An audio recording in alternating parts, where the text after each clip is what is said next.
Hello दोस्तों, राधे राधे, जय श्री कृष्णा। दोस्तों, आज हम आप लोगों के लिए एक बन्ना गीत लेकर आए हैं। आप लोग वीडियो को लास्ट तक देखिए और जैसा भी होगा कमेंट में ज़रूर बताइएगा। बन्ना बन गई ने दूल्हा हवा गजब सोहेला, बन्ना बन गई ने दूल्हा हवा गजब सोहेला।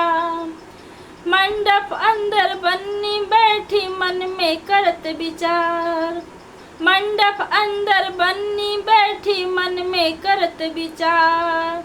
मातु पिता के साथ छुटत है, छुट गे सगा भाई, कैसन भइले ई जनमवा हमें न भावेला, कैसन बाटे ई विधनवा हमें न भावेला। बन्ना बन गइले दूल्हा हवा गजब सोहेला। मंडप अंदर बन्नी बैठी मन में करत विचार, मंडप अंदर बन्नी बैठी मन में करत विचार।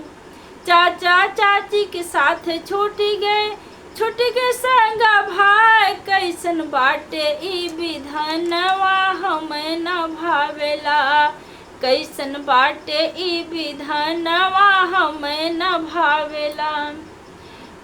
मंडप अंदर बन्नी बैठी मन में करत विचार, मंडप अंदर बन्नी बैठी मन में करत विचार। छूट गई बचपन की भाभी, फट कलेजा हमार, भैया रोम मोर अंगनवा हमें न भावेला, भैया रोम मोर अंगनवा हमें न भावेला। बन्ना बन गइले दूल्हा हवा गजब सोहेला।